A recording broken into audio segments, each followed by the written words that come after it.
Today, I have the honor of speaking with Chase Hennessy. He is the owner of Home and Grounds, and we've been able to network a bit in the past. But I just excited to hear a little bit more about his business and how he started. So, Chase, just give us a little bit of rundown on who you are, where you're at now with your business. Yeah, so we're entering our fourth year in business here.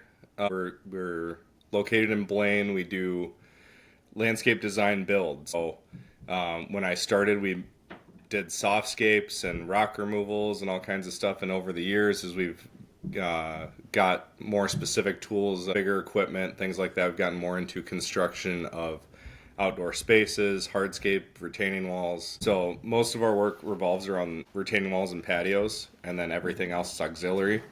But 2 years ago, we added a 3D design element so people can walk through their project. We model their property, see what it looks like out a window in the space, off a deck that may or may not be there. Get those things that typically are change orders or project delays, really nail that stuff down, and then it's not a surprise for the customer, and then all in all just turns a much better product, and we also can keep better schedules from that design. So taking that design to build element step has been a huge game changer in our business. Yeah, that's super cool. I definitely want to jump a little bit into the design a little bit more later, and I think I even have the page pulled up. We could screen share it and kind of look at a few of those Sure. builds that you have on there. Now, when we're talking about where you're at now, you had mentioned to me that you started this as a side hustle while also working another job. Will you get into a little bit of that? Because I Sure. know a lot of people, when they get an idea of a business owner, it's like you just fall into all of a sudden you have a successful, fully running team. And you and I both know that's far from the picture. Right. Yeah, so if we go way back into my high school, college years, I worked for a custom home builder. I also worked for King's Concrete in Cedar Rapids, Iowa. So when I was working for the home builder, I did framing, trim work, carpentry, and then also worked on the landscape crew. So depending on what the needs were, so I got a well-rounded experience from that. And then I've always just had a passion for doing landscape projects. Like every house that I've owned, I've done a fire pit. A couple of them we've done water features. So it's just kind of one of those things. Like it's a really fun way to gather people. You invite them over, have that semi-entertainment space or an outdoor space with a purpose.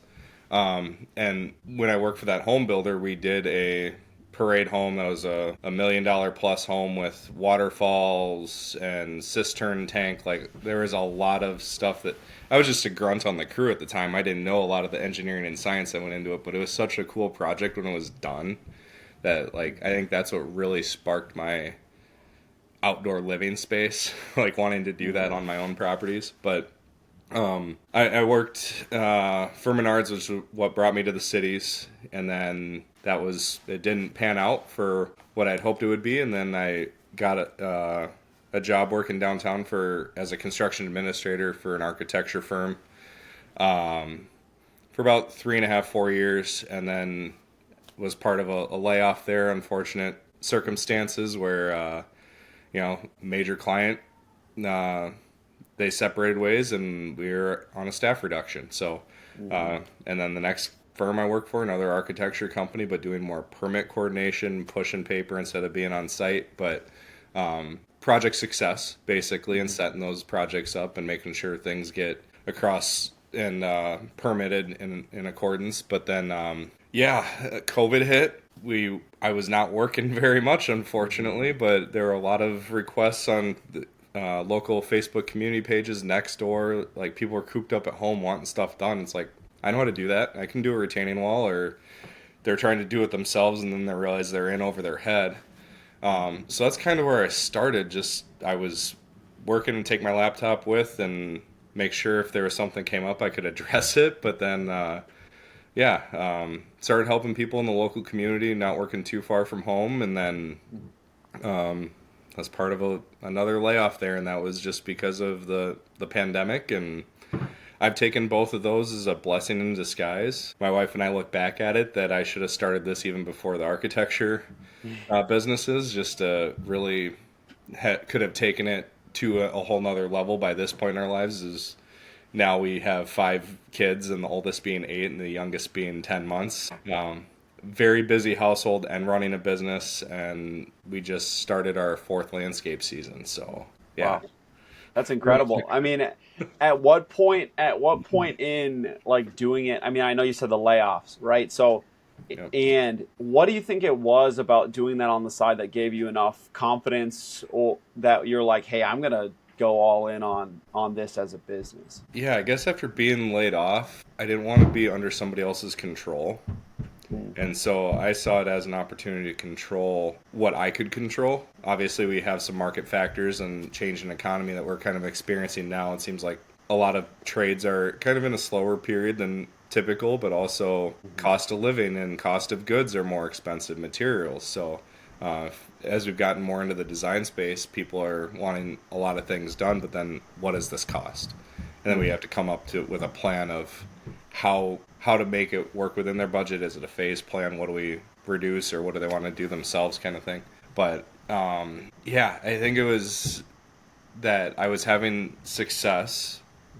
I was flying under the radar. Everybody starts somewhere, but it was just one of those things that I realized, like, let's take this to the next step. Let's try to do something a little bit more next season. And at that time, government spending, people were getting money. They were at home. If you had a question, you can communicate right there with them. So people were spending money, and then also if you were available, you were hired. They weren't getting Mm. multiple quotes, and some people Mm. didn't care what the price was. And then as I grew, I still realized I wasn't charging enough. So just as you grow and scale and establish yourself with other people in your industry, you can talk pricing and material specifics. Everything goes into a job because there is no product A B C D in what we do. Everything is purely custom to what we can imagine, and we make it a reality. So Oh, that's super cool. I'm curious. So I know we like I want to hit on the 3D design again because I know you talk about that, and that's not something I think I've maybe seen it with a couple maybe higher end like hardscape, fireplace areas, maybe around a pool or whatever. But I don't see that with every company having that option to have the 3D design and things along those lines. I guess where do you think have you seen that separate yourself from other landscaping companies? If so, I guess kind of how does that play out, or do people even know it's an option that they can have these designs done? yeah, so we've really hit that hard on our social media and local community posts. Like, great projects start with a great design. I've had people say, I'm not paying over $100 for a design. And then Mm, as I've talked to other contractors, like, well, that's a way to quantify your customer to figure out, mm, is that your customer or not? So that's one of the things that I've felt, that if we can control that or go into that project from a design constructability aspect, like, mm, how are we going to get the skid loader in the backyard?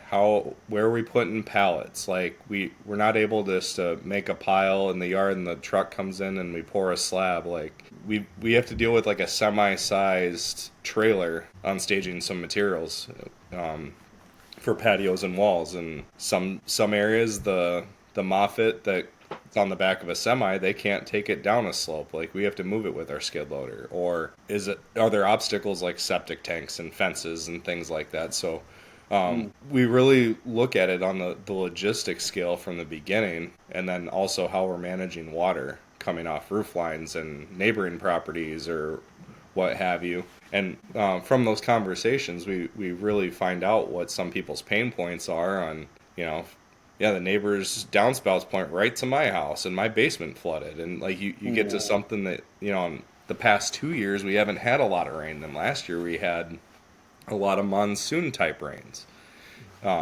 We just did a home show, and that was one of the biggest things we found from a lot of people, that drainage issues were a problem. And that's one of the things that we do more on the small scale, but that's also one of the first and foremost things that we look at on a big job as well. So Mm. finding out, like, people come to you for a product or service, but then as you get to go through that checklist, the conversation, the design, you really get to know their needs and wants, and then the intent of that space. So, like you mentioned, pools, like, Mhm. that's one thing I'm trying to network with a lot right now, is just pool companies. Like, that is the statement piece in some people's backyards, and then There are some pool companies that will do everything, or there's companies, they dig the hole, they put the liner in, they get the mechanicals in place, and then they're off to the races, and then it's you're on the hook to finish it out yourself or another contractor. And I would rather go into a project like that collaborating with the pool company. There might be like materials we could use for backfill or different things, because the first job I dealt with a new pool, we were left with 2 dump trucks of sand in the backyard, and it was more of a handoff. Like, once they're done, then you can start. And it was not a great experience. And the homeowner, the project was a little later. The pool company took longer.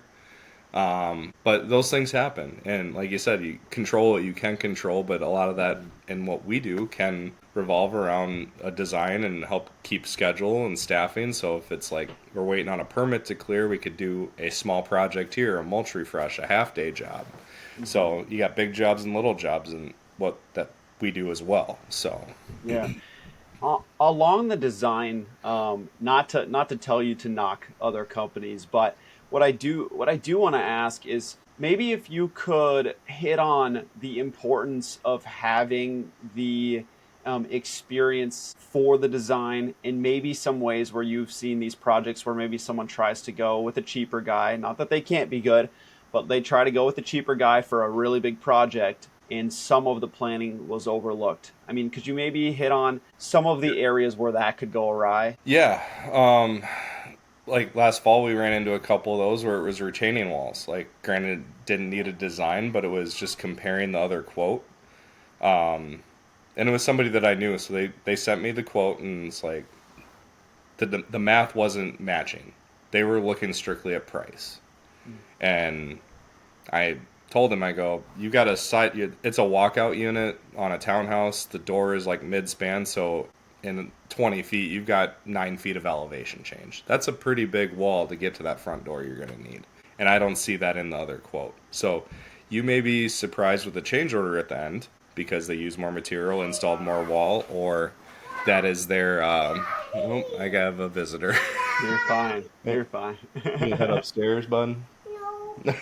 Well, at least he's honest. But you can watch TV upstairs. The true business owner father experience right here. Yep, and brutally honest children. Yes. But yeah, like a project like that was comparing what you can compare. Mm-hmm. So then you're not hit with the surprise cost at the end. Mm-hmm. I feel that was. I didn't circle back with them to see, well, what did that cost you? But I did drive by it, and they installed pretty much what I sketched out, which we were looking at 120 square feet versus almost 400 square feet of retaining walls around this duplex unit. So not only you need it on one side, but you need it on both.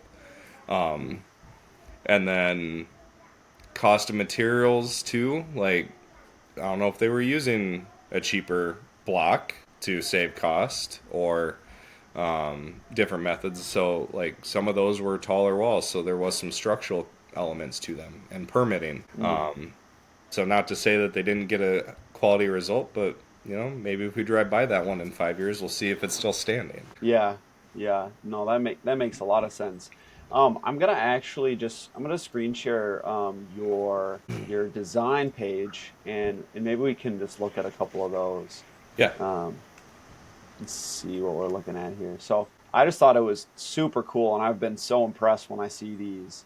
So I don't know if there's any of these that would be best to talk about. A lot of these look like, I like this one here. So like when you pull up a picture like this and you just have the back of their home and what they want to do, how do you start this process, and then what does it take to get it to a full-blown design like this? I mean, to me, this is just very, very impressive and super cool that people are able to, visualize it before it even gets put in. Yeah, so the designer that I've got, like the one with the boulder wall and it looked like some gravel underneath the deck, my designer Larry went out to respond to a quote that somebody wanted a paver patio, so the one above that, I believe.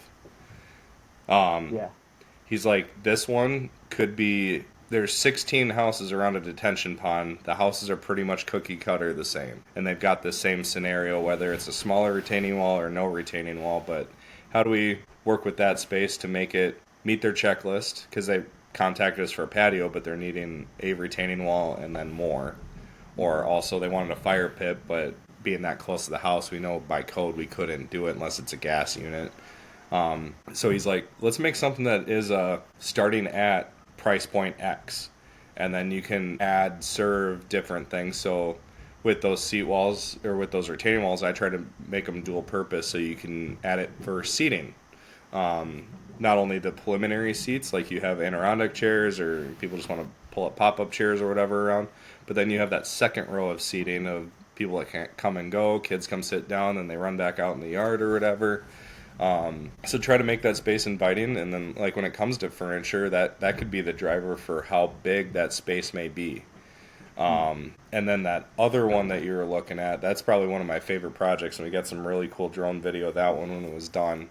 And that one had some change orders on the fly, just because of we had a sidewalk going down to a fire pit, and he had a big smoker grill, and the basement's not finished, but he wants to finish it. And so we started with the stairs were coming straight off the house on that one. One up from that. One up this one? The red deck. So the stairs stopped. There's that slab there, and then there was like another 4 feet of fall. So he's like, if my grandma comes over, like she can't get down to the backyard where we hang out with the kids. Because you got the steep stairs, then plus another, she's going to tumble down the hill. So we redirected the stairs toward the door, but then we turned that the cost of that sidewalk into a concrete patio, so he has a really big smoker, which he almost started his deck on fire. So getting to know my customers, you hear stories and things like that. So he's like, let's turn that into a cooking space, so then I can use either door when we finish the basement, or kitchens right up at the top of the deck so people could eat up there, but then the fire pit stayed the same. And then we brought in natural elements of boulders and plants to retain that hillside. And then the boulders served as seats as well, around a square 36-inch fire pit that was really cool. But we just did a gravel pad instead of a paver patio. So it's kind of looking at the design, but also what does this cost or that? How can we change it? How can we work with it? And that was probably one of my favorite projects, just because how we turned that yard into something as a showpiece. And he's really happy with how much more space he's got to use in his yard, but he also goes, I've got less lawn to mow somehow. So like they can actually play catch, because the whole yard just sloped downhill. So I gave him a nice flat spot with regrading. And that job actually started with a failed timber wall with a tough shed on it. And that wall failed, the shed started to sink. We built them a new shed pad. We craned the shed to a new spot in the yard, and then the next year we did the design in phase 2. It started with a small little one-off that turned into a $40,000 to $50,000 landscape job. Wow, that's amazing. So when we're talking about that, you said that was one of your favorite projects. Do you have like a favorite project, maybe I don't know, not necessarily just as the business, but that you like to do? Is it a project like that? Is it a patio? I know you said functional spaces. I guess, who is your like ideal client? Like who is Home and Grounds trying to work with? Yeah, I like people that want to have that unique space. It's almost like an art piece in the backyard. We could do a lot with natural stone and man-made concrete products. Pavers are coming a long way with barn plank stamping. Porcelain tiles are a newer thing that's coming into the market. I've got a couple vendors that have that. Just kind of depending on what their goal is, we can get them to introduce them to the right products. Whether it's a no maintenance or a closer to a zero maintenance. Like with the porcelain products, it doesn't absorb water. We could do a joint sand in between, so they could take their own pressure washer and completely just wash the thing down. And then if they entertain on that space a lot, wine, ketchup, mustard, like it's a no chemical cleanup, and it doesn't stain, and you don't have to seal it. versus pavers. You can't pressure wash it, otherwise you're going to blow out your joint sand. They're porous. They're going to absorb stains. You have to maintain it and seal it. Not to say that I don't love pavers. I just like the idea of this newer porcelain product that could take up a little bit of that market segment. But, you're going to have niches for pavers and natural stone, flagstone type patios and concrete and stamped concrete. And there's a few others that are into that hardscape epoxy coating type niche as well. I think it might be more of a Southwest application where they're in the sun so much, and all this stuff that people want is typically a darker, rich color. It gets hot. Like my parents live in Arizona, and you can't go on a patio after 10 o'clock because you're just going to burn your feet. So some of these other products, like I think it's kind of more of a foam epoxy coating that you basically put on top of a concrete pad. It's like, that could be something too in the right application. With young kids, they fall in, if they're rollerblading or whatever, and something less abrasive than natural stone or concrete for them to fall on. The sport courts, things like that, just depending on what you want the aesthetic to look like and how you want it to function. I love the design build out aspect. The design process is really fun. We usually do it on Google Meet, so something like this, and then we share our screen and walk through, and they see their house, they see the projects that they've done over time, or the thing that they want to do, and then we do another lap at night, and then light it up and give it that whole other feel. Because you'll walk around a property and say, how do you guys feel about landscape lighting? Like, is this the front access path? What if your front lights aren't on? And husband and wife would look at each other and go, not really. But then they see it, and they just light up. And the last one, I wish I could have recorded it, because she just turned to her husband and goes, that's my new number one. I don't care what you say, we're doing the lighting. and that was like a 20 light package, and I think we ended up doing like 32 lights or something like that. Wow. It was pretty cool. So that's really cool. Well, I mean, that leads me super well into, could you just like talk through, like, let's say that couple, they want whatever project, and I feel like some of the stories I've heard where they might start thinking they want one thing and they end up somewhere else. But if someone was going to work with you, what is the process of them getting a hold of you, to getting the job done? How does that look? Yeah. So for my first year in business, I ran everything off of a notepad and sent quotes off of a Google sheet, sent it as a PDF, and then would email it off and hope they'd respond. Came across Jobber and a few other CRMs, and Jobber is the one that I picked. So taking credit cards was something. All leads could land in one spot. So, you get in the truck or your notepad gets wet or something and the ink bleeds, like you lose your client's information. So that's one thing I love about that is the request form. So if I get a phone call during the day or a text message, I really direct everybody to my website.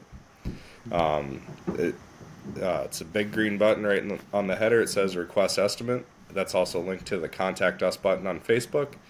It used to have a button on Google My Business. I don't think there's a button there anymore, but that you can use these other social media platforms to funnel everything to the same spot, and they could fill out your checklist, tell you what they want about their project. Some people are really descriptive. I even had somebody tag me personally on a community page. That person must have gone to my Facebook profile, found my business, went to my website, submitted a form, then they told me the whole story, how they got that, how they landed there, which is like more than enough information. But they were very detailed and thorough with dimensions and stuff like that, so it was at least easy to give them a ballpark quote. So from there, we get that lead, we'll reach out to them, either phone, text, email. They'll also get an automatic reply when their request gets submitted. In there's a Calendly link. So if people see that link, then they can schedule that meeting, or that's what we reach back out to them to schedule. Usually it's a Google Meet. After my second year in business, I realized I was driving around way too much just doing quotes, also doing production. So I could be at a job site or block out time in my day that I'm only doing estimates at this window of time and doing those Google Meets to get prospective clients. Because like typically this time of year when the snow starts melting, you get a big wave, And then once 4th of July hits, everybody's kind of in back to school mode. It's a lull. Then the kids go back to school, and then there's another wave. And then there's another one right in October that's like, oh, shoot, we need to get this done. And it just seems you got to get in people's minds. Like, that's the one thing I want to do with design is if you want a spring project and start in April, May, be on a spring schedule, you need to start that discussion in August or September of the previous year. Yeah. Because our design does take some time. We do some revisions back and forth. But we try to do the best with putting project schedules together. And then with last year, weather, it just killed us with not only the rain day itself, but the subsequent rains because it was so heavy. We still couldn't get machines in yards or whatever. We had to wait another day for it to dry out. So we'd have to call an audible on what we were doing on some of those days because the sites weren't ready to move pallets of block. You got a 10,000 pound skid loader with a 4,000 pound pallet of block. That's going to do a lot of damage to a yard. So, well, cool. I think we hit on a lot of things. We were able to learn a lot more about your business. I really appreciate your time and coming on today, Chase. yeah, thank you.